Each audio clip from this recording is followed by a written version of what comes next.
el libro La química de lo bello de Débora García Bello. Cristian estaba en la orilla de la playa contemplando la vegetación dunar. ¿Qué estás mirando? Le pregunté. Túmbate conmigo. El viento peinaba las plantas como si fuesen la melena de un animal. Agarrados a la arena surcamos el Atlántico, mecidos por las olas, con el sabor del mar en los labios y el pelo crujiente por el salitre. En la playa de Omuiño jugábamos a ser marineros en la orilla y albañiles en las dunas. Siempre nosotros dos solos. En los jardines de Méndez Núñez éramos pintores. En la ría de Ares él es el artista y yo la científica. Un domingo de primavera tomé un trozo de roca metasedimentaria, una arcilla transformada en esquisto. Me dejó las manos pintadas de color chocolate. Esta roca parece pigmento prensado, como una pastilla de acuarela gigante. Cristian recogió unas cuantas piedras. Voy a pintar con el paisaje, me dijo, tal y como hacían los primeros pintores. Una vez en el taller pulverizó las piedras. Luego lo apelmazó sobre una placa de cobre. De ese modo dignificó los materiales corrientes que componen nuestro paisaje. En 2000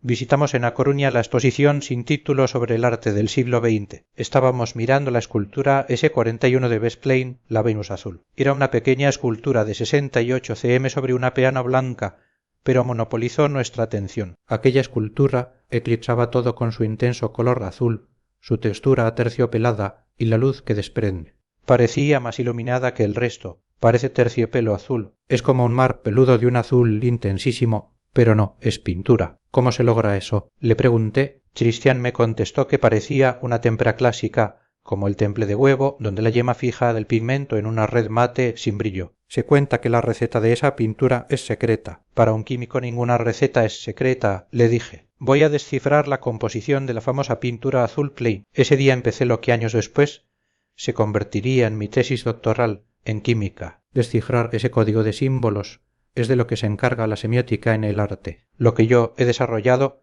es como la ciencia de materiales y la química sirven para decodificar ese mensaje. El conocimiento científico ilumina partes del mundo que de otra manera permanecerían en la oscuridad. Hoy puedo decir que la historia del arte se podría contar a través del azul que Best Plain utilizaba en el azul ultramar. Best Plain decía que el azul es lo invisible haciéndose visible, y el azul ha sido invisible desde el punto de vista de la ciencia, del arte e incluso del lenguaje. Homero nunca escribió en la Odisea que el mar fuera azul, sino negro como el vino. Tampoco en las cuevas de Altamira hallamos azul. ¿Cómo iban a pintar con azul si apenas existen piedras de color azul? La piedra azul de la que se extrae el pigmento azul ultramar es el lapislázuli. Los principales yacimientos se encuentran en Afganistán. Esta roca se trajo a Europa desde más allá del mar, de ahí del nombre azul ultramar. El lapislázuli no se aplicó como pigmento hasta el siglo X. Fue el pigmento más caro de todos los tiempos, más caro incluso que el oro. Por eso Miguel Ángel no pudo concluir su santo entierro. Vermeer se endeudó por su obsesión por aquel color. Cualquier obra pintada con azul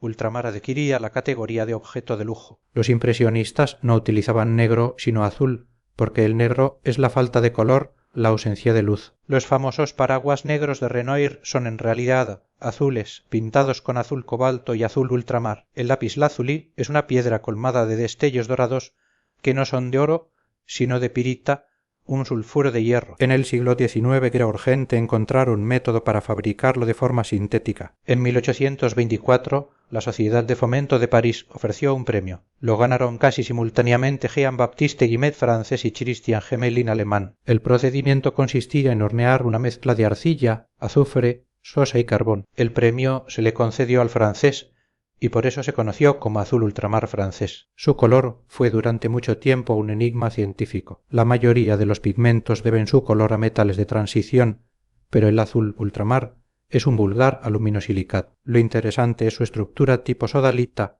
como balones de fútbol atómicos apilados. En las cavidades de esos balones se aloja el azufre. La clave del color está ahí. La luz que absorbe el azul ultramar es la de color naranja. La que vemos es la reflejada, su color complementario el azul. Los químicos describimos esto a través de sus átomos de azufre, que están unidos de 3 en 3, formando el radical anión S3. Esta unión es muy resonante y para mantenerse así absorbe la energía de la luz naranja. Cuando se habla del azul Klein, no se hace referencia a un color, sino a una pintura. Las pinturas tienen pigmento, color y aglutinante la técnica. Best Plain no solo quería usar azul ultramar sintético, sino que pretendía que al secar conservase la misma apariencia aterciopelada que el pigmento seco. Los aglutinantes de la época, como acrílicos y óleos, daban un acabado con brillos. En 1955, en contacto con químicos de R. Polen, ellos desarrollaron un aglutinante de acetato de polivinilo, una resina sintética que registraron como R2M. La composición del internacional Klein Bloe KB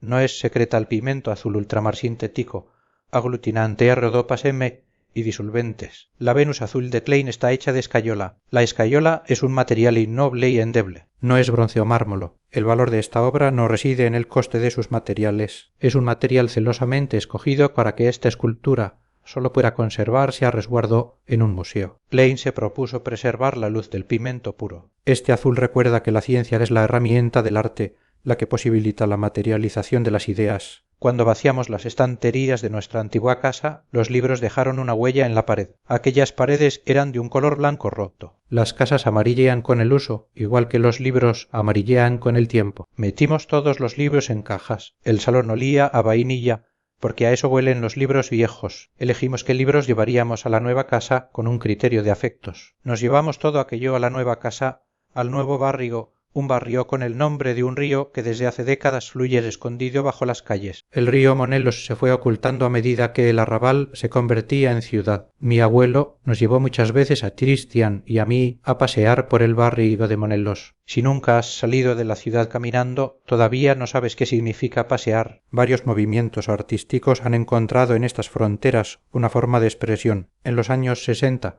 los situacionistas se refirieron a estos fenómenos como psicogeografía. ¿Hasta qué punto están condicionados nuestros paseos? En las ciudades existe un relieve psicogeográfico. Cuando paseamos a la deriva, como definía Guy Debord, realmente nos dejamos llevar por las solicitaciones del terreno. Del paseo a la deriva surgió el Landart. Su principio fundamental es alterar el paisaje con un sentido artístico, como Robert Smithson o el matrimonio de Cristo y Jeanne Claude, que rodearon islas de Miami con telas flotantes de polipropileno rosa. Esas zonas en las que el paisaje urbano se naturaliza son fricciones. A esas fricciones las llamamos tercer paisaje. El primer paisaje es lo natural, el segundo lo urbano. El tercer paisaje es la bella transparencia de lo uno sobre lo otro. Es la representación plástica del paso del tiempo. Artistas contemporáneos como Tamara Feijó ahondan en el sentido del tercer paisaje para hacer un discurso sobre la memoria. El método de trabajo de Tamara Feijó se asemeja al de los naturalistas,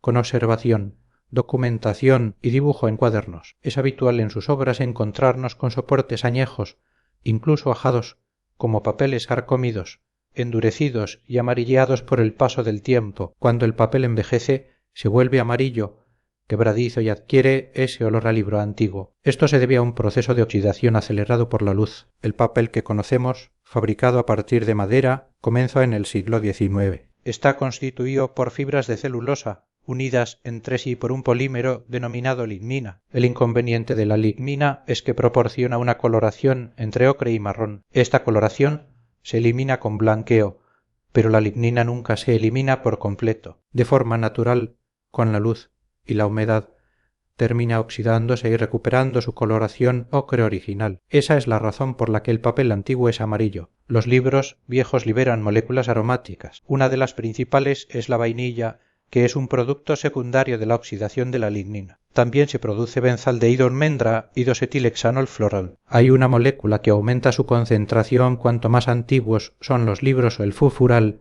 que permite datar su edad. Además de la fibra, el papel lleva carga minerales blancos como el carbonato de calcio o el caolín, que rellenan los vacíos, blanquean y mejoran la impresión. La obra Lo que acaba y lo que queda de Tamara Feijó es un trampantojo. Lo que parece papel ha sido sustituido por hojas de porcelana Keraflex, un tipo de porcelana que contiene un polímero orgánico que la hace flexible antes de la cocción. En esta obra la porcelana representa lo que queda, la fracción pétrea del papel que resistiría tras su degradación completa. El título es un fragmento de un poema de Rosalía de Castro que es al fin Lo que acaba y lo que queda. Había faltado unos días al colegio. Al volver me senté al lado de Lucía. Me había perdido las primeras clases de química de mi vida. Ahora había valencias, hipo, oso y codipérico. Ninguno entendíamos nada, pero aprendimos a formular. Algunos memorizaban las valencias, otros las teníamos apuntadas a lápiz en el pupitre. El primer contacto con la química sigue siendo así. La formulación es un peaje impuesto por el sistema educativo. Es empezar la casa por el tejado. Para quienes creen que la química ¿Es sólo aquello? Deben saber que gracias a la química hay casas mejor aisladas, se ha reducido el desperdicio alimentario y tenemos más recursos para hacer frente a las enfermedades. Gracias a la química se entiende cómo limpia un jabón. ¿Cuántas vidas ha salvado el jabón? Se calcula que desde 1919 se han salvado 177 millones de vidas gracias a la cloración del agua. La química nos ofrece algo valioso, un optimismo sensato. Me enamoré de la química a pesar de la formulación. Lo hice cuando entendí que la química es una forma de describir el mundo, la forma más precisa, bella y elegante. Todo está formado por apenas 100 de elementos químicos, un universo entero ordenado en una tabla periódica. En la química he encontrado los valores aspiracionales de belleza, verdad y bondad. Hay un placer estético en el conocimiento. En la ciencia, la belleza es un criterio de verdad. Las leyes físicas, cuanto más bellas, más ciertas. La información se convierte en conocimiento cuando se ordena. El ejemplo que mejor lo ilustra es la tabla periódica. Hubo intentos bellísimos de ordenar los elementos,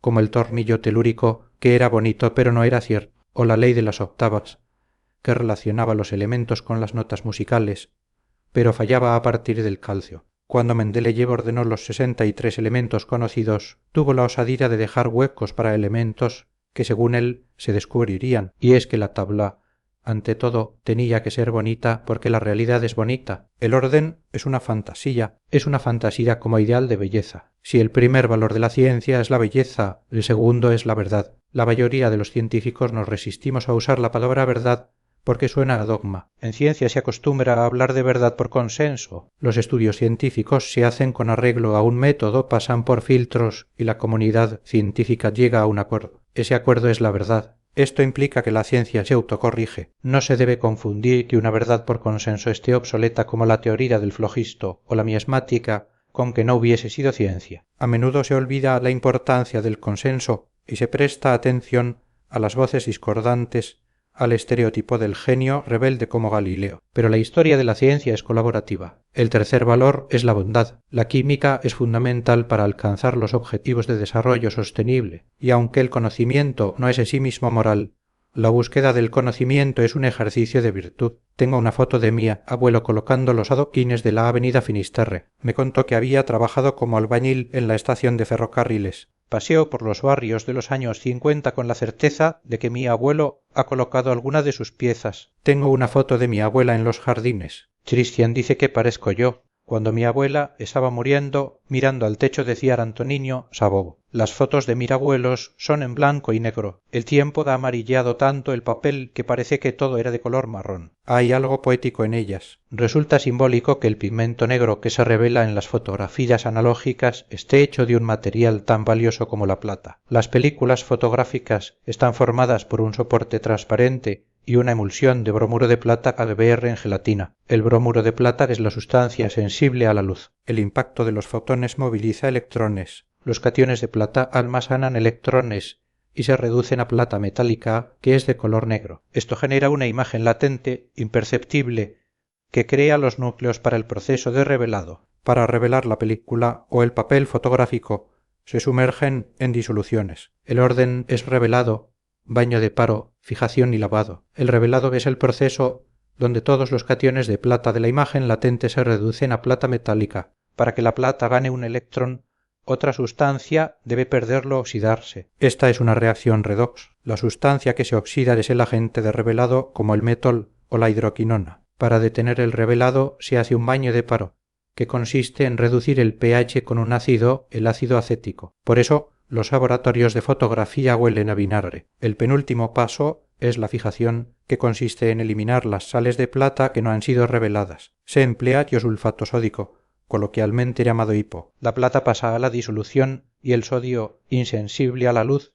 permanece de color blanco en el papel. El último paso es el lavado con agua. La fotografía en blanco y negro tradicional se hace con sales de plata. Sin embargo, la cianotipia, que es en azul y blanco, se hace con sales de hierro. Fue descubierta por Sir John Herschel. Fue el primer proceso práctico, sencillo y barato. Se consideraba inaceptable para retratos, pero la botánica Anna Atkins, considerada la primera fotógrafa del mundo, la utilizó para hacer fotogramas de algas marinas publicando en 1843 el primer libro de la historia ilustrado fotográficamente. Para hacer una cianotipia se necesitan dos sustancias. Una es un complejo de F+3, como el citrato de amonio férrico, que con la luz se reduce a F+2. La otra es el ferricianuro potásico. Ambas se disuelven en agua, se mezclan y se aplican al papel. Al exponerlo al sol, el F+2 reacciona con el ferricianuro y forma un complejo insoluble, el ferrocianuro férrico, también conocido como el pigmento azul de Prusia. Luego, el papel se lava con agua. Tanto el azul de Prusia como el negro de plata perduran en el tiempo. Sin embargo, es el soporte de papel el que amarillea. El metal resiste. Ahí están las fotos de mis abuelos forjadas en plata. Se deshace despacio mi barrio de barro. Escribí esto en la adolescencia. La plaza a la que daba mi ventana había sido sustituida por un aparcamiento subterráneo. Dinamitaron la roca durante meses. Los edificios no soportaron las explosiones y una pared de casa estalló. En la antigua plaza habíamos inventado juegos, como la ley de la botella, una suerte de escondite. También jugábamos al béisbol y pintamos los planos de nuestras casas soñadas con tiza en el suelo. Todo se borró, excepto dos pintadas bajo los soportales, a resguardo de la lluvia. Yo escribí Tonto el que lo lea y mi amiga Ana escribió Débora X Samaniego. Se conservaron durante años. Las obras cambiaron las rutinas. La pandilla del barrio se deshizo. Un aparcamiento estaba deshaciendo despacio mi barrio de barro. Al menos el barrio, igual que el barro, tiene memoria. Una de las primeras lecciones que aprende un ceramista es eso, que el barro tiene memoria. Si se modela una pieza, se deshace y se le da otra forma.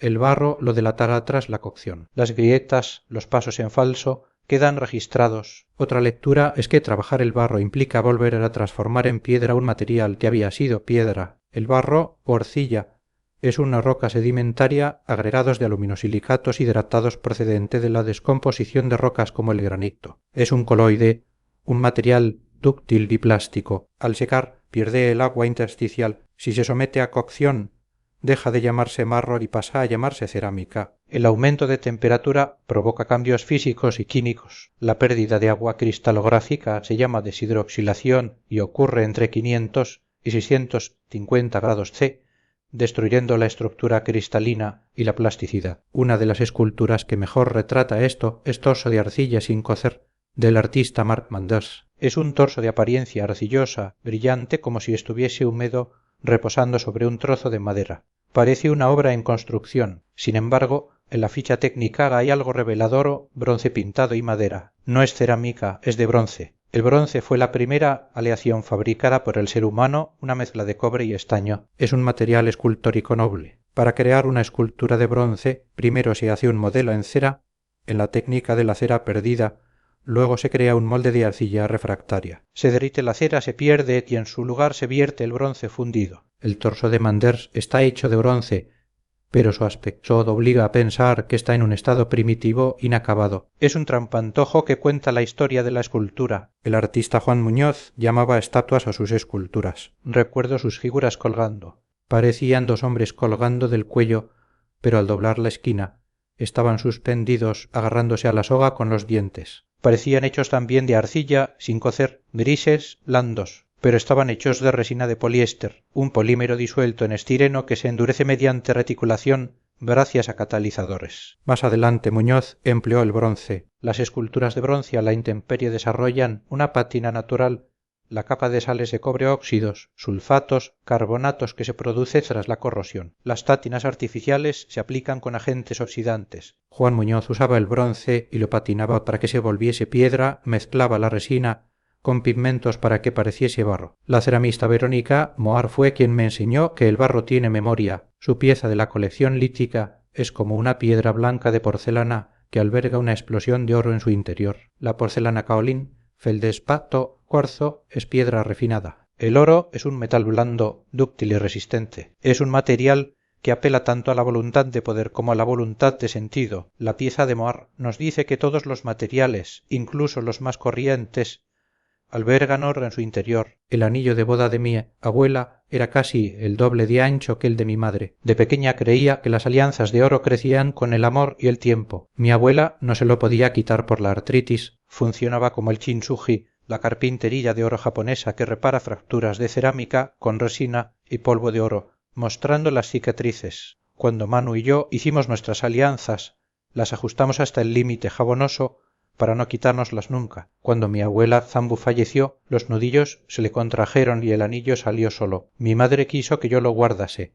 Pensé en fundirlo para hacer nuestras alianzas, pero no me atreví a desintegrar su ordenada estructura cristalina. El oro tiene sí algo de divino y de poderoso. Es una representación plástica del dinero, pero también de la luz sagrada de iconos religiosos.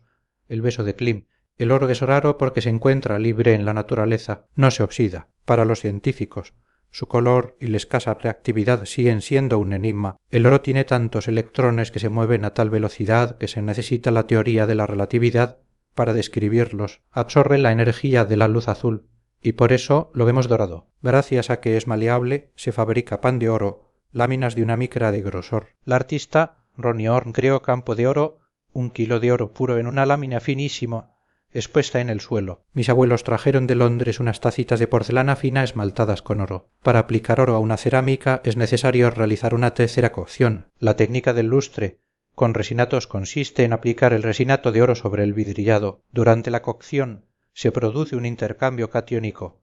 Iones de oro del lustre ocupan las posiciones del sodio y potasio del vidriado. El oro puede resultar precioso y chabacano. Piensa en el objeto más vulgar y hazlo de oro macizo. Y llámalo América. Es el inodoro de oro macizo de 18 quilates del artista Mauricio Cattelan. Yo utilicé ese inodoro en 2017 en el Guggenheim de Nueva York. Era una copia de oro del famoso urinario del Champ. La costumbre de intercambiar anillos viene de los romanos que celebraban contratos. El hombre daba el anillo a la mujer y la convertía en la custodia de la casa. Tengo la teoría de que el anillo de mi abuela era tan gordo porque lo había fundido con el del abuelo. Él no lo usaba porque era peligroso en su trabajo de carpintero y albañil. Así, Zambu se convirtió en la custodia de su amor y sus posesiones. Era un vestido negro de crepé que se ajustaba como un guante. Venía con un cinturón del que pendía un corazón de plástico esmaltado en rojo, una pieza original de Moschino. La clienta no lo quiso. «Tíralo o quédatelo», le dijo. Mi madre se lo quedó para mí. Me sabía de memoria cada prenda de la tienda donde trabajaba mi madre. Mi favorita estaba en la trastienda, una chaqueta torrera de lana fría de color rojo con 8 langostas bordadas en el frontal con hilo de oro. Si el material que representa lo lujoso y lo hortera es el oro, la figura que hace lo mismo es la langosta. La langosta no siempre ha sido un alimento de ricos. Hasta mediados del siglo XIX se veía como una cucaracha marina. En la bahía de Massachusetts las usaban para fertilizar suelos o alimentar a los sirvientes. El ferrocarril y la industria conservera cambiaron su estatus, vendiéndola a los turistas como un alimento exótico. Hoy, el calentamiento de las aguas ha aumentado su población y M.C. Donalds ofrece un Lobster Royal. Para Salvador Dalí, la langosta era uno de sus animales preferidos, inteligente por llevar el esqueleto por fuera. La asociaba al deseo carnal, pues tienen ambas el interior exquisito y se enrojecen cuando se las quiere hacer comestibles. La langosta se vuelve roja al cocinarse a causa de la astaxantina, un carotenoide. Cuando el crustáceo está vivo, la astaxantina está ligada a una proteína, la crustacianina, que le da el color pardo azulado. El calor desnaturaliza la proteína y libera la astaxantina roja. Dalí realizó 11 teléfonos langosta, objetos funcionales concebidos como futuros reanimades. En 1937, Dalí y Elsa Schiaparelli crearon un vestido de seda con una langosta impresa sobre la zona genital. Fue el que lució Wallis Simpson para Bobe tras anunciar su compromiso con el príncipe Eduardo, que tuvo que abdicar para casarse con ella. Fue toda una provocación. En 1989, Moschino sacó la chaqueta torera con langostas de hilo de oro. Moschino, hoy dirigido por Jeremy Scott, continúa reavivando la fricción entre lo lujoso y lo hortera, con colecciones inspiradas en Barbie o M.C. Donalds. El corazón de plástico que me dio mi madre es una de mis alhajas más preciadas. La langosta de Jeff Koons es una colchoneta con forma de langosta, pero hecha de aluminio policromado, colgada del techo. Es maravilloso que sea de aluminio, un material barato, ingenieril, innoble. Pertenece a su serie Popeye. Koons reflexiona sobre el triunfo proletario y el concepto de readimade. La señorita Remedios me pidió permiso para fotocopiar un dibujo mío de una sansevieria trifasiata lengua de suegra. Tenía 7 años y ya pintaba bien, porque en mi casa se pintaba los domingos por la tarde. Christian era de lápiz, yo de pincel y figuras de escayola. Usábamos acrílicos de la pajarita. Una tarde hicimos dinosaurios de escayola, pero los desmoldamos antes de tiempo. Al pintarlos con acrílico, la pintura se hinchó y despegó. La escayola no estaba seca y al evaporar agua escupió la pintura. La historia de la pintura se podría contar a través de la ciencia de sus herramientas. En el siglo XVII los aprendices de Rembrandt preparaban pinturas moliendo pigmentos y mezclándolos con aglutinantes oleosos. El óleo seca por oxidación. Rembrandt guardaba sus pinturas en vejigas de cerdo anudadas. La imagen bucólica de artistas pintando al aire libre no fue posible hasta el siglo XIX, gracias a un avance tecnológico del tubo de aluminio para pintura. Renoir decía que sin esos tubos no habría existido Monet. Los impresionistas también fueron influenciados por la ciencia, como el manual de óptica fisiológica del Molza. Descubrió que en la retina solo tenemos 3 tipos de pigmentos conos sensibles al rojo, verde y azul RGB. Es nuestra mente la que crea el resto de los colores. Los impresionistas no pintaban lo que creían ver, sino lo que realmente veían. Prohibieron el negro de la paleta. Las sombras son grises y azuladas. La siguiente gran revolución sucedió en los años 20. Los muralistas mexicanos Orozco, Siqueiros, Rivera querían pintar grandes murales que resistieran al aire libre. Necesitaban una pintura que secara rápidamente. La encontraron en la industria. La pintura acrílica es una emulsión de polímero acrílico y agua. Cuando el agua se evapora, se forma un filmógeno acrílico, una red elástica de plástico. Los acrílicos se hicieron comercialmente disponibles en los 50 como manna, una resina acrílica emulsionada en alcohol, no en agua. Artistas como Jackson Pollock y Morris Louis experimentaron con ella. Pollock Action Painting goteaba y salpicaba. Morris Louis color fiel dejaba el lienzo sin imprimar y vertía la pintura manna diluida, dejando que la gravedad creara ríos de color sin pinceladas. La ciencia no solo es la herramienta que materializa las ideas, ha sido la semilla de nuevas ideas. Es un vestido de color verde manzana con una pluma estilográfica pintada en acrílico mediante estarcido. Está colgado en mi ropero. En la etiqueta pone de la Plaza Pontevedra al fin del mundo, firmada por el grafitero Aiser. La historia de este vestido comenzó cuando marqué mi pupitre del colegio, mi primer graffiti. Conocí a Aiser en 2001 en la Plaza Pontevedra, el centro de la cultura, y de A Coruña raperos, DJs, bailarines y grafiteros. Allí aprendí que el graffiti es arte efímero. Hay un código de honor, solo debes pintar si vas a hacer algo mejor. Los grafiteros se refieren a sí mismos como escritores y por eso la seña de identidad de Aiser es una pluma estilográfica. En 2016, Manu contactó con Aiser a mis espaldas y le dio un vestido para que lo pinta. Fue mi regalo de cumpleaños. Dejar constancia de nuestro nombre no es reciente. Durante la Segunda Guerra Mundial, el misterioso Kilroy estuvo aquí y precedía a las fuerzas aliadas. La primera vez que se usó el término graffiti fue en el siglo XIX para las pintadas en los muros de Pompeya. La historia de Kilroy es la de James J. Kilroy, un supervisor de astillero que marcaba las planchas de metal revisadas con pintura acrílica. Los soldados vieron las inscripciones en los barcos y lo convirtieron en un graffiti viral. La invención de la pintura acrílica y luego del aerosol, inventado en 1929 por Eric Rotin, y el spray de pintura Edward Seymour, 1949, permitió el graffiti moderno. El spray está formado por pintura acrílica y propelente, un hidrocarburo como el propano. El propelente se evapora al instante y la pintura se fija. En España, Jordi Rubio, director comercial de Felton, se dio cuenta de que los grafiteros compraban sus sprays. Les preguntó sus necesidades, pero Felton rechazó su propuesta de mejora. Así que en 1994 fundó Montana Colors, hoy la empresa número 1 del mundo. El graffiti evolucionó Bubble Lettas fase 2, Will Stile, estarcido stencil, la técnica de Banksy. Llevamos usando esta técnica más de 65.000 años. Muchas pinturas rupestres son estarcidos de manos. En 2017 descubrimos que las pinturas en 3 cuevas españolas Maltravieso, Ardales, La Pasiega tienen unos 65.000 años. Fueron hechas por neandertales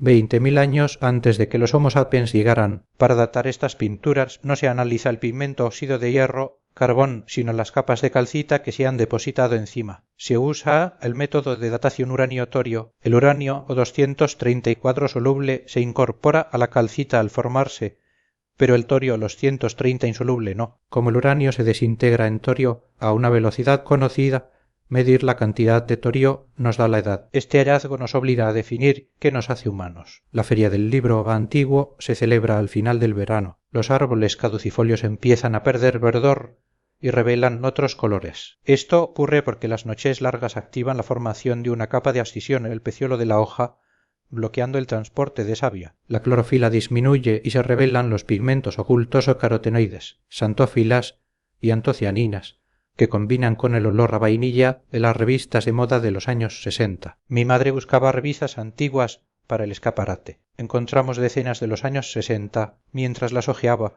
me encontré con una foto de 3 mujeres bailando delante de un cuadro de Mondrian, vistiendo la colección Homenaje de Best Saints, Laurent 1965. El titular decía, estilo Mondrian, los vestidos usaban los colores primarios o rojo, azul y amarillo. Yo ya conocía los colores primarios del colegio, pero me preguntaba si esos son los primarios, ¿cómo pinto el magenta? Los tradicionales colores primarios en arte no coinciden con los de la ciencia. Nuestros ojos están biológicamente limitados a percibir 3 colores. Si miramos una pantalla móvil, televisor con una lupa, vemos los píxeles que solo tienen rojo, verde y azul RGB. Este es el sistema de síntesis aditiva del color es luz. El modelo RGB funciona porque está diseñado a semejanza de nuestros ojos. Tenemos bastones visión nocturna, sin color y conos. Los conos contienen 3 pigmentos visuales: eritrosina rojo, fluorosina verde y cianoxina azul. Nuestra mente se encarga de ver el rosa, el amarillo y el resto de colores. Los colores primarios en pintura son diferentes. Es un proceso de sustracción. Los pigmentos absorben luz. Si vemos un objeto rojo,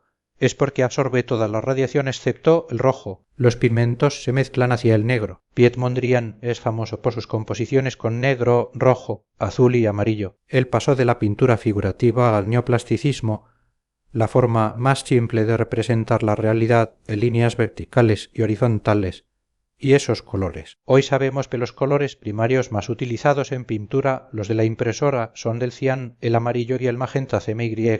Con ellos se puede obtener cualquier color. El negro casi añade porque la mezcla de CMY no da un negro puro. ¿Por qué Mondrian usó rojo, amarillo y azul? Se decantó por el modelo de Goethe 1810, que aunque científicamente erróneo, era el aceptado en arte. Esos colores le parecían más naturales. ¿Cómo serían sus composiciones con magenta y cian? Serían un escándalo. Esos colores son artificio, no naturaleza. En mi casa tengo un par de jefcons. Uno es el jefcons proletario, un plato decorativo con una langosta cerámica. El otro es un perro salchicha de porcelana esmaltada de Royal Doulton que mis abuelos trajeron de Londres. Son trofeos de clase obrera. En 2013 el Bayo Hondogoraje de Cons se vendió por 58 millones de dólares. Casi siempre que se habla de Cons se habla de éxito y de impostura. Sus obras son como figuritas de porcelana esmaltada hechas a gran escala. Su Michael Jackson and Bubbles tiene la misma estructura triangular que la Piedad de Miguel Ángel. Son objetos kitsch. La escultura tulipanes que había en el Guggenheim de Bilbao son como globos gigantes de payaso, pero son de acero. La ficha técnica dice acero inoxidable dalto en cromo con laca de color translúcida. El acero es una aleación de hierro y carbono. Para hacerlo inoxidable se le añade cromo. El cromo se oxida él antes, formando una capa superficial protectora llamada pasivado. Esta capa sirve de imprimación para que la laca de color translúcida agarre y de ese acabado espejo en el que todos nos reflejamos. Los objetos de Cons suelen denominarse readimades, aunque no lo son estrictamente. El readimade empezó con Marcel Duchamp, un escurridor de botellas. Andy Warhol, con sus cajas de brillo, tampoco usó objetos reales, sino cubos de madera impresos mediante serigrafía que imitaban los envases. Las obras de Cons, en cambio, representan objetos que ya son de naturaleza inútil, son objetos kitsch, objetos de lujo basura. Pone el foco en lo fantasioso y lo banal. Cada vez que paso por Bilbao, visito el Puppy 1992 de Cons. Es un perro gigante de flores. No es un perro cualquiera, es un terrier, el típico de postal de cumpleaños, y está hecho de flores porque es un jardín, siguiendo el arreglo floral de los jardines clásicos europeos del siglo XVIII. Es una escultura que le gusta a cualquiera. Cuando dejas de ver y comienzas a mirar, las cosas florecen. Mi madre se pinta los labios en segundos, con 3 trazos. Me gusta mirarla. Quiero crecer para pintarme los labios igual que ella. Llevar pintalabios es como llevar capa de superheroína. También me gustaba ver a mi padre afeitarse. Los elementos propios de cada sexo se han ido intercambiando. El maquillaje, las pelucas y los zapatos de tacón fueron durante siglos elementos exclusivos de los hombres, símbolo de masculinidad y clase. El primer uso de los tacones se remonta al siglo X, para los jinetes. Como poseer caballos era indicativo de riqueza, llevar tacones también. Luis XIV puso de moda los tacones rojos. Las mujeres no empezaron a vestirlos hasta finales del siglo XVII como una aspiración de poder. El feminismo de la segunda ola señaló el pintalabios como una representación de sometimiento. Recientemente, el lipstick feminismo de pintalabios lo ha reivindicado como estandarte del poderío de la mujer. El pintalabios también se usa como medidor de consumo. Leonard Lauder acuñó el índice del pintalabios Lipstick Index para demostrar cómo en tiempos de crisis las ventas aumentan. El pintalabios es un invento reciente. Los primeros se vendían en botes. En 1915 se fabricó el primer tubo metálico y en 1923 James Bruce Mason Jr. inventó el sistema giratorio. Químicamente, los pintalabios contienen ceras de abeja, de carnauba para darle forma y aceites y grasas de ricino, la anolina como emolientes. Cuando algo se vuelve femenino, seminusualora, es la definición de machismo. La cocina o la moda no se consideraron de prestigio hasta que los hombres se apoderaron de ellas. Ocurre con los juguetes y los colores. La informática era cosa de mujeres. El primer computador, el ENIAC, fue programado por 6 mujeres. Ahora que las estadísticas se han dado la vuelta, se presenta como un problema que las chicas no estudien ingenierías, pero no que las carreras de farmacia o medicina estén copadas por mujeres. Es machista sugerir que las mejores carreras son las que han escogido los hombres. El feminismo también se adueñó de un color porque representaba el poder, el púrpura. En muchas culturas se asocia con la realeza. Su origen se remonta a los fenicios, que dominaron la producción del pigmento púrpura de Tiro. Se extraía de moluscos Morex trunculus y Morex orandaris. Se necesitaba una gran cantidad. Para teñir 1 kilo de lana hacían falta 50.000 ejemplares. Durante el secado al sol, una reacción fotoquímica convertía la mezcla en el pigmento. El Murex orandaris producía el púrpura rojizo de Tiro. Era más valioso que el oro. La fabricación industrial llegó con el descubrimiento accidental de William Henry Perkin en 1856. Intentando sintetizar quinina, obtuvo una sustancia de color púrpura, la malveína. Fue el primer tinte sintético de la historia, conocido como malva. Ver el atardecer juntos en la playa. Tenía 14 años. Era la segunda vez que quedábamos. El cielo ya se había blanqueado y las nubes empezaban a sonrosarse. El cielo, Rosicler anticipa un día de sol. La luz viaja en línea recta, pero al chocar con los gases y partículas de la atmósfera se difunde. Las longitudes de onda cortas, azules y violetas, se difunden más que las largas rojos y naranjas. Este fenómeno se llama esparcimiento de Rayleigh y explica por qué el cielo es azul. Nuestros ojos son más sensibles al azul que al violeta. Al atardecer, la luz recorre un camino mayor. Los azules y violetas son los primeros en perderse. Los últimos rayos que vemos son los rojos y naranjas. Si hay una elevada concentración de aerosoles y nubes, el cielo se vuelve rosicler. Este fenómeno se llama difusión de miel. J. M. William Turner, el pintor de la luz, consiguió plasmar la fiereza de la luz del ocaso. A mediados del siglo XIX surgieron nuevos pigmentos sintéticos. El químico Chevreul estableció la ley del contraste simultáneo de los colores. Los impresionistas, como Monet, comprendieron que la luz del cielo es la misma que la luz de las cosas. La pintura más bonita de un cielo rosicler que vi es de Franer Bello, cuadrado y higroscópico. Es un lienzo con un pálido cuadrado pintado con una única sustancia como pigmento, cloruro de cobalto 2, un compuesto que es azul o rosa según la humedad ambiental, igual que el cielo. El cloruro de cobalto 2 es un compuesto higroscópico, atrae la humedad. La forma anhidra sin agua tiene una geometría tetraédrica, absorbe la radiación naranja y por tanto se ve de color azul. La forma hidratada con agua tiene una geometría octaédrica, absorbe la radiación verde y por tanto se ve de color rosa. Este compuesto se utiliza en el laboratorio como indicador de humedad, por ejemplo, en las bolsitas de gel de sílice sílica gel que dicen de ON o TEAT. El gel de sílice dióxido de silicio poroso es un absorbente, retiene el agua en su superficie. Como el gel de sílice es incoloro, se le añade cloruro de cobalto 2. Cuando el gel se satura de humedad, el indicador se vuelve rosa. También es el pigmento de los galos do tempo de Portugal, los gallos que predicen el tiempo. El cuadro de Herbello es un trozo de atardecer estático que conservamos a resguardo en la atmósfera controlada de un museo. Lo peor de crecer fue perder los sábados por la tarde. Dejé de pasar las tardes con mi padre y con Cristian. El sábado que fuimos a ver nieve al monte Salo sonaban los vejes. En las zonas de mar no suele nevar. La nieve quema los dedos. Aquella tarde la recuerdo como si todo el rato fuese casi de noche con una luz de un color blanco frío. Otras veces la luz que refleja la nieve me provoca una ceguera blanca. Hay blancos que son tan blancos que emiten luz. No es que parezca, es que la emiten realmente. En arte se usan muchos blancos. El famosísimo cuadro blanco sobre blanco de Kazimir Malevich 1918 no es monocromático. De cerca se percibe un cuadrado blanco sobre fondo blanco. El fondo es de un color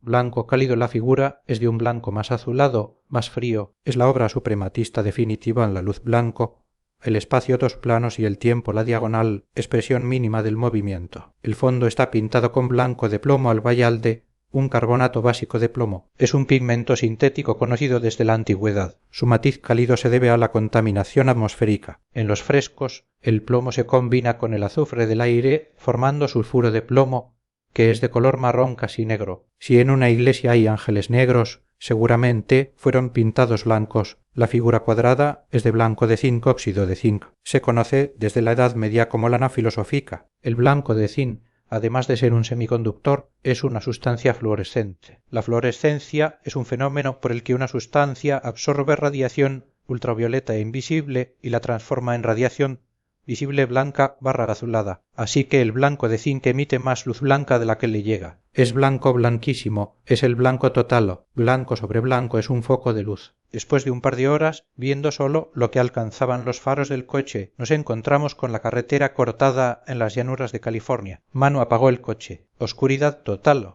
Tenemos que salir a ver las estrellas. Nunca habíamos visto tantas. El astigmatismo me hace ver las estrellas con forma de estrella. Ese cielo cargado de estrellas es en realidad el abismo. La primera imagen en color de la Tierra desde el espacio Eartrise, tomada por Villanders en el Apolo 8 en la Nochebuena de 1968, supuso un efecto perspectiva colectivo. La gente se dio cuenta de que vivimos en un planeta frágil. La primera vez que fui plenamente consciente de que vivo en un planeta fue durante el eclipse total de sol del 21 de agosto de 2017. Volamos a Saint Louis, Missouri. La mañana del eclipse lanzamos una moneda al aire y fuimos a Saint Clair. A las 13:15 la luna eclipsó al sol por completo. El cambio en la luz fue inmediato. Se hizo el silencio. El sol era una enorme circunferencia negra rodeada por una corona de luz blanca. Se veían las estrellas. El horizonte se tiñó de amarillo topacio. Empecé a tener palpitaciones y las lágrimas me caían a borbotones. Sentí la inmensidad y el vértigo. Fueron 2 minutos y 41 segundos. Sufrimos al unísono el síndrome de Stendhal. Tengo grabada esa imagen del sol negro como un agujero en el cielo. Lo negro tiene ese efecto de extrañeza y fascinación. La búsqueda del negro total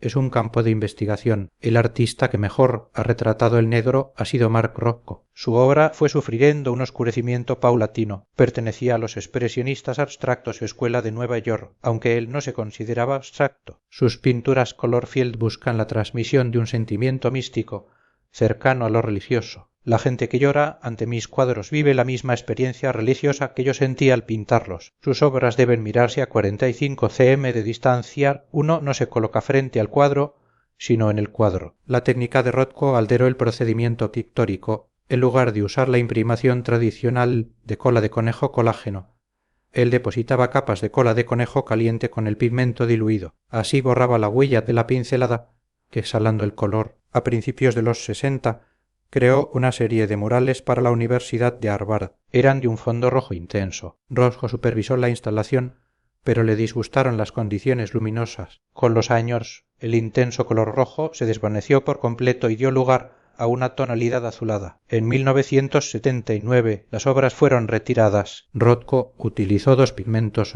azul ultramar y rojo de litol. El rojo de litol es un colorante azoico que se consideraba estable a la luz. El enigma se resolvió en 2010. El pigmento puro es estable, pero la técnica de Rothko, mezclándolo con la cola de conejo, lo hizo vulnerable a la fotodegradación. Ese fue el comienzo de su etapa oscura, que culminó con las 14 pinturas negras de la capilla Rothko. El negro más negro que existe hoy es el Vantablack, desarrollado por su rey Nanosystems. Absorbe el 99,9% de la luz. Es un bosque de nanotubos de carbono verticalmente alineados. La luz entra, pero no puede escapar. El artista Anish Kapoor adquirió la patente para uso artístico. Los domingos por la mañana, Chistian se metía en mi cama para despertarme. Echábamos la colcha al suelo y nos tapábamos enteros con la sábana. Yo elevaba las piernas para que hiciesen de parante. Aquello era nuestro refugio esencial. En 2015, Cristian García Bello hizo una instalación titulada como Tizón quemado, que también es un refugio, una construcción elemental a escala humana. Lavassé toma las medidas de su cuerpo. La madera de pino, material común en nuestro paisaje, está patinada con carbón en polvo, el residuo de su propia combustión. El pino simboliza la muerte, los ataúdes humildes son cajas de pino y la humildad. Desde la base, unos cabos referencia marítima dibujan una estructura piramidal. La obra expone la condición humana sometida a la muerte. El título lo extrae del libro de los Salmos en mis huesos, cual tizón están quemados. El horizonte entre lo natural y lo artificial es lo que elogia Eduardo Chillida con su escultura Elogio del Horizonte en Gijón 1990. El material escogido fue el hormigón. El hormigón es un material compuesto por cemento aglomerante, áridos, arena y grava y agua. El cemento Portland se hace con arcilla y caliza. Chillida no quería un hormigón sofisticado, sino uno de aspecto rudimentario y color terroso. Trabajó con el ingeniero José Antonio Fernández Ordóñez. Emplearon hormigón aluminoso hecho con bauxita, que fragua en horas. Este material sufre de aluminosis, se deteriora y vuelve poroso, y lo escogieron a propósito, esperando que la escultura padeciese esa enfermedad y destacara su origen terroso. Además, añadieron virutas de fundición como árido, que al oxidarse tiñeron el hormigón de naranja. El hormigón es la piedra artificial, la piedra inmediata. Es piedra destrozada y recompuesta por el hombre. El elogio es un refugio. Tiene las dimensiones de un refugio y el material del hombre. Al mismo tiempo es como una caracola colosal que amplifica el sonido del viento. El arquitecto Miguel Fisa fue un paso más allá. Comprendió que la expresividad plástica del hormigón era recordar que fue un material blando. Inventó el hormigón flexible. Usó encofrados moldes con una lámina de plástico polietileno. El resultado es un hormigón brillante y con formas redondeadas, acolchado. Vivimos en una casa racionalista de los años 50. En medio del salón tenemos un pilar de hormigón caravista. Al quitarle la pintura, descubrimos que se hizo con arena de playa, se aprecian claramente las conchas. Ahora está prohibido, pero en los años 50 era habitual. Ese pilar es nuestro particular elogio a su tiempo y su lugar. Cuando vuelvas a ser pequeño, seré yo la que mande en ti. Esto se lo decía a mi abuelo. Creía que las personas crecíamos y menguábamos una y otra vez. Mi interpretación del eterno retorno. Tenía el recuerdo de haber sido niña antes, en un lugar neblinoso con autobuses rojos, un recuerdo que seguramente heredé de mis abuelos emigrados a Londres. Definir el tiempo es complicado. San Agustín: si nadie me pregunta qué es el tiempo, lo sé. Si me lo preguntan y quiero explicarlo, ya no lo sé. Para Newton era absoluto, un atributo de Dios. Para Kant, una intuición humana. Para Borges, el tiempo es de agua. Para el artista Richard Serra, es de acero oxidado. Experimenté la definición de tiempo mientras recorría las esculturas de Serra. La materia del tiempo en el Guggenheim de Bilbao. Es un campo de esculturas de acero patinable Corsen. Son elipses dobles y espirales. Al recorrerlas se crea una vertiginosa sensación de espacio en movimiento. Las paredes de acero se torsionan. Las obras están realizadas en acero corten. Cuando se instalaron eran de color negro metálico, ahora son de color anaranjado terroso. La herrumbre que cubre el acero es el símbolo del tiempo, la metáfora material de que es el tiempo. El acero corten es una aleación hierro, carbono, cobre, cromo, níquel, fósforo diseñada para que la capa de corrosión, la pátina, sea compacta y proteja el interior del acero, a diferencia de la herrumbre común. Chillida también utilizó acero corten para el peine del viento en San Sebastián. 3 piezas de 10 toneladas, 3 garras que emergen de la roca. El acero corten simboliza la herramienta del hombre, el peine, que trata de domar el viento, pero que muestra la honestidad del paso del tiempo, su rendición a la naturaleza a través de la herrumbre. Si un niño me preguntase qué es el tiempo, le diría que se pasee por la materia del tiempo,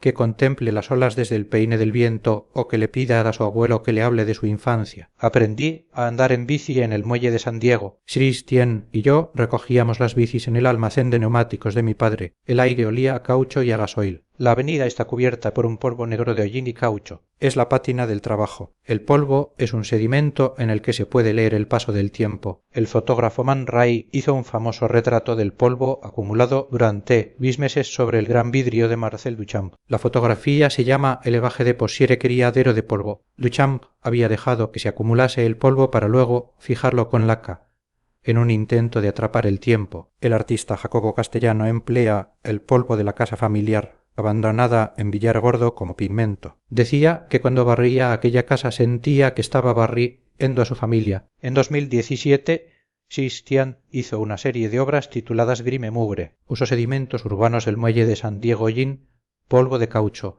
ladrillo mezclados con grafito y óleo sobre papel. Es un retrato de nuestro mundo. Mi fascinación por los neumáticos tiene raíces paternas. Mi padre decía que la potencia sin control no sirve de nada.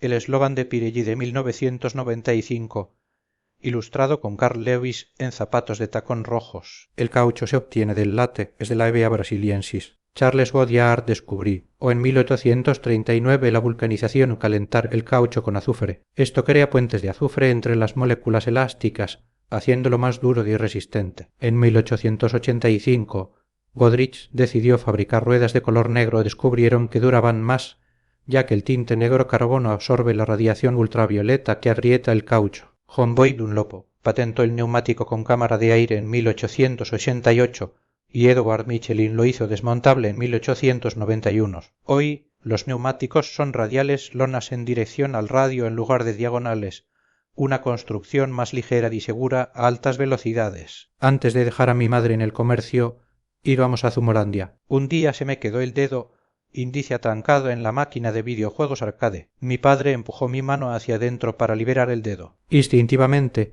me cogió la mano y se metió mi dedo herido en la boca. El calor húmedo de su boca me alivió el dolor. Hay algo terapéutico en el calor. El artista Joseph Beuys contaba que se estrelló en Crimea en la Segunda Guerra Mundial y que unos tártaros lo rescataron envolviéndolo con grasa y fieltro para que no muriera congelado. Es la historia de su primera muerte. Sus obras a menudo contienen estos materiales. Infiltración homogénea para piano de cola es un piano forrado de fieltro. El fieltro es el primer material textil, un aislante térmico. La grasa almacena energía. Para Beuys, el fieltro y la grasa simbolizan el calor, vida, amor, lo sensible, lo amorfo. El cristal representa el frío, muerte, racionalidad, lo rígido. En su plástica social, Beuys criticaba el materialismo tecnocientífico. Su instalación, Bomba de miel, en el lugar de trabajo 1977 impulsaba 2 toneladas de miel por tuberías en un museo, simbolizando la circulación de la sangre. En su performance Gillique American and America Likes de 1974 convivió con un coyote salvaje durante 3 días, envuelto en fieltro, simbolizando la reconciliación entre cultura y naturaleza. La obra de Beuys no es bonita, pero es bella como una fiebre sanadora. Beuys decía que usaba sombrero de fieltro para que no se le escaparan las ideas y chaleco de fieltro para mantener caliente el corazón. Viví 20 y tantos años en la misma casa. La última capa de pintura de mi habitación era amarillo melocotón. Hice una incursión arqueológica a través de un desconchón en la pared. Hubo un tiempo en que no tenía gotelé, muy al fondo había papel pintado con flores. El suelo también tenía capas baldosas, granates, cintasol, corcho y parqués. En 2004 descubrí a Manuel Iris, el pintor arqueológico. Su obra de ocultamientos consistía en quitar pintura, capa tras capa, en las paredes de las casas, hasta llegar al monocromo original. Era un pintor que pintaba despintando. Cuando Iris estudió Bellas Artes, se decía que la pintura ya había muerto. Él quería ser pintor,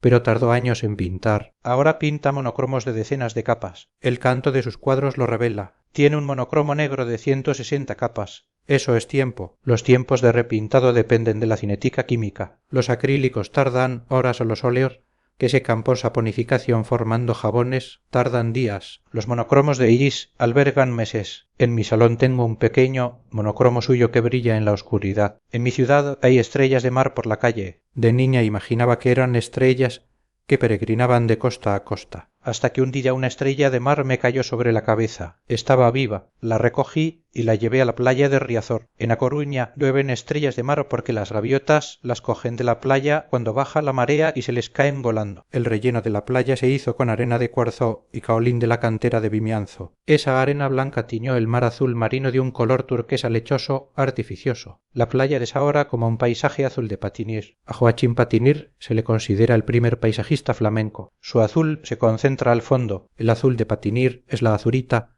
o azul de montaña, un carbonato básico de cobre. Se extraía de montañas germanas y sustituyó al claro azul ultramar. El problema de la azurita es que si absorbe agua, se transmuta parcialmente en malaquita que es de color verde. Ese es el tono aturquesado del azul de Patinir. En el siglo XVIII, la batalla del azul la ganó el azul de Prusia, más estable. El artista Vítor Mejuto ha traducido el paso de la laguna Estigia de Patinir a un lenguaje geométrico. El azul de la laguna de Mejuto es acrílico turquesa, fabricado a partir de azul cobalto sintético, una espinela de óxido de cobalto y aluminio. Es la evolución lógica de la renacentista azurita. Las gaviotas de mi ciudad son el caronte de la laguna Estigia que surcan el cielo con estrellas de mar en el pico. No tuve aldea. Mis abuelos vivían en la misma ciudad, pero visitaba muchas casas de piedra donde aprendí lo elemental del campo. Aprendí a diferenciar los grelos de las navizas. Aquellas casas olían a fuego de hogar y a café. En todas las casas los pocillos de café eran de la misma cerámica blanca decorada con formas azul cobalto, la fábrica de Sargadelos. El azul cobalto con el que se decora es el azul tenar. Químicamente es una espinela de aluminato de cobalto y resiste las altas temperaturas de la cocción cerámica hasta 1430 grados C. Las colecciones de Sargadelos se inspiran en las formas vernáculas de Galicia e iglesias, hórreos, conchas. El artista Luis Seoane decía: los gallegos van a acabar conociendo su historia, aunque sea a base de comprar cacharriños. Se refería al Laboratorio de Formas, una institución que fundó en el exilio en Argentina en 1963 junto a Isaac Díaz Pardo. Su objetivo era estudiar esas formas galleras y aplicarlas a objetos industriales, dotarlos de raíces. Fue uno de los proyectos industriales y culturales más importantes del siglo XX. ¿Cuánto dura un segundo? La duración de un segundo, la longitud de un metro son convenciones del Sistema Internacional de Unidades SI. El segundo se define desde los años 60 a partir del elemento químico cesio. Los relojes atómicos miden la frecuencia de resonancia de los electrones del isótopo cesio 133. Cada segundo, el cesio 133 produce 9.192.631.770 oscilaciones. Pero también usamos unidades sensibles que derivan de la tradición. ¿Cuánto mide un ferrado? Es una unidad de superficie de la licia que mide cuánta tierra se podía sembrar con un recipiente de cereal. En los terrenos más fértiles, los ferrados son más grandes, por eso la medida es diferente según el municipio. El diseño se acomoda a la medida del hombre. El ejemplo más conocido es el modulor de Le Corbusier 1948, un estándar antropométrico. La Bauhaus 1919 unificó arquitectura, diseño, arte y artesanía bajo el lema construir, inventando y observar descubriendo. Recuperó la honestidad de los materiales. El laboratorio de formas fue una suerte de Bauhaus gallega. La generación de artistas gallegos contemporáneos: Cristian García Bello, Tamara Feijó, Manuel Iris, Ángela de la Cruz tienen al hombre como unidad de medida. Son los antropómetras. Ángela de la Cruz convierte cuadros en esculturas arrancándoles el bastidor, comprimiéndolas como su propio cuerpo. Tras sufrir un derrame cerebral en 2005, su movilidad se vio golpeada. Hijo, mi cuerpo se quedó deshinchado como un cuadro sin bastidor. Su obra de del 2009 es un monocromo blanco, un lienzo desprovisto de su bastidor, colgado de la pared. Me recuerda a una bata blanca colgada. Está pintado con una emulsión de acrílico vióleo, sustancias inmiscibles como el agua y el aceite que se mezclan usando un emulsionante como la lecitina en la mayonesa. La pintura es elástica y brillante, como si le estuviese húmeda. Donde ahora está el edificio de los juzgados antes había un enorme jardín de maleza. Las flores de color violeta de los arbustos de las mariposas sobrevolaban mi cabeza. En el paseo de los domingos seleccionaba flores tozudas para mi abuela: trébol, fresa, cerraja, diente de león. A mediados de marzo, cuando los brelos entran en floración, colocábamos sus flores amaillas en jarrones. La floración, cuando están de helados, indica que los tallos se han vuelto leñosos. Por eso el lacón con brelos es típico del entroido carnaval justo antes de que florezcan. El nabo Brassica rapa se usaba para el garado. Las hojas del nabo son lo que comemos los humanos. Las primeras hojas, octubre-diciembre, son las navizas. Los grelos enero-marzo son los brotes tiernos que salen justo antes de la floración. La entrada del verano la marca el pimiento de padrón.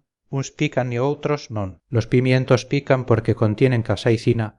Un alcaloide lipofílico se disuelve en grasas, no en agua. La falta de agua y el sol activan su producción, por eso los de agosto pican más. El picor que urgencia se mide en la escala Scoville y HU. Para aliviar el picor no hay que beber agua a lo esparce, sino algo con grasa, como aceite o leche. La caseína encapsula la capsaicina. Para comer verdaderos pimientos de padrón hay que comprar pimientos de Herbón, denominación de origen protegida, el lugar donde los monjes franciscanos los trajeron de México. Mi abuela hacía una merluzada a la gallega excepcional. El secreto estaba en la ajada aceite, ajo, pimentón dulce. El plato ves pura química. Al cocer las patatas, el almidón amilosa y amilopectina sufre la gelatinización, absorbe agua y forma una pasta viscosa. Al dorar los ajos en aceite, la lina se transforma en alicina aroma por la reacción de Maillard. Es importante retirar el aceite del fuego antes de que se queme amarga y produce acrilamida. Se añade el pimentón cuyos carotenoides liposolubles tiñen el aceite con el aceite templado